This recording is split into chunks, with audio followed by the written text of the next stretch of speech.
ഓല amigos, എല്ലാവർക്കും സുഖമല്ലേ? ഞങ്ങൾക്കുണ്ട്, സൂപ്പറായിട്ടിരിക്കുകയാണ് കേട്ടോ.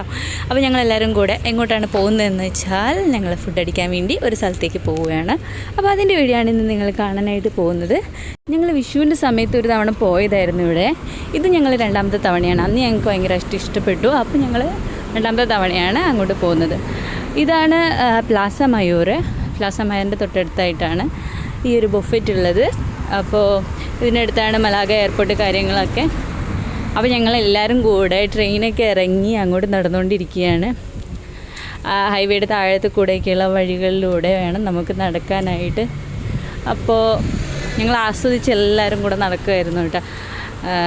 അതിനിടയ്ക്ക് ഗൗരിക്ക് ഒറ്റയ്ക്ക് നടക്കണം എന്നതിൽ അവളങ്ങനെ കൈയൊക്കെ വിട്ട്, പ്രത്യേകിച്ച് അങ്ങനെ വാഹനങ്ങളൊന്നും ഇല്ലാത്ത വഴിയായതുകൊണ്ട് അവളങ്ങനെ സുഖമായിട്ട് നടക്കുമായിരുന്നു.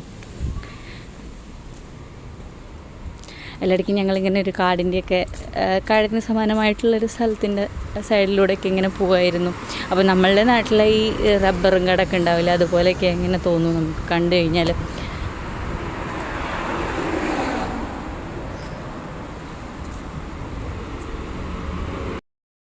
അതിലിടയ്ക്കാണ് ഗൗരി എൻ്റെ കയ്യിൽ വന്നത്. അവളാണെങ്കിൽ യാതൊരു എക്സ്പ്രഷനും കൂടാതെ ക്യാമറയിലേക്ക് മാത്രം ഇങ്ങനെ നോക്കിക്കൊണ്ടിരിക്കുകയായിരുന്നു. കുറേ പ്രാവശ്യം ഞാൻ ചിരിപ്പിക്കാനൊക്കെ നോക്കി. ഇങ്ങനെ ഞങ്ങൾ ബൊഫറ്റിലെത്തി. ഇതാണ് ബൊഫറ്റ്. അത്യാവശ്യം വലുതാണ് കേട്ടോ. ഞങ്ങൾ ചെന്ന സമയത്ത് അധികം തിരക്കൊന്നും ഉണ്ടായിരുന്നില്ല. ഞാൻ ആദ്യം തന്നെ പോകാൻ നിർബന്ധിതയായത് ഡെസേർട്ട് സെക്ഷനിലേക്കാണ്. കാരണം ആര്യൻ അവിടെ മാത്രമായിരുന്നു. ഇതൊക്കെയാണ് ഫുഡ്. ഫ്രൈസ് ഉണ്ട്, പിന്നെ വെജീസ് ഉണ്ട്, അതുപോലെ തന്നെ സാലഡ്സ് കാര്യങ്ങളൊക്കെ ഉണ്ട്, ചോക്ലേറ്റ്, ഐസ്ക്രീം, അങ്ങനെ എല്ലാം ഉണ്ട്. ഇതായിരുന്നു നിങ്ങളുടെ ടേബിള്.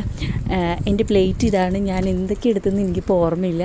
എന്തായാലും എല്ലാവരും നല്ലോണം ഭക്ഷണം കഴിച്ചു. ഒക്കെ കഴിഞ്ഞ് ഫുഡൊക്കെ കഴിച്ച് കഴിഞ്ഞ് ഗൗരി അവൾക്ക് കിട്ടിയിട്ടുള്ള ടിഷ്യൂ പേപ്പർ മാക്സിമം യൂട്ടിലൈസ് ചെയ്യുന്നതാണ് നിങ്ങൾ കാണുന്നത്. അവൾ കുറേ നേരം പിടിച്ചുകൊണ്ടിരുന്നിരിക്കുന്നു. അതിലിടയ്ക്ക് ആരും മെല്ലെ ഡെസേർട്ട് സെക്ഷനിലേക്ക് സ്കൂട്ടാവാനായിട്ട് നോക്കി. പക്ഷെ അവൻ സമ്മതിച്ചില്ല. അവൻ കുറേ പ്രാവശ്യം ഐസ്ക്രീമിൻ്റെ സെക്ഷനിൽ മാത്രമാണ് അവൻ.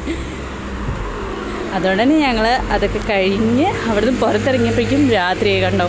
ഇനി നമുക്ക് കുറച്ചുകൂടെ വന്ന വഴിയൊക്കെ നടക്കണം. എന്നിട്ട് വേണം മലാഗയ്ക്കുള്ള ട്രെയിൻ ഓടിക്കാൻ. അങ്ങനെ ഞങ്ങൾ ഒരു 9-10 മണിയോട് കൂടി മലാഗയിൽ റീച്ചായി. ഇനി എന്തായാലും അടുത്തൊരു വീഡിയോയിൽ കാണുന്നവരെ ടാറ്റാ ബൈ, അഡിയോസ്.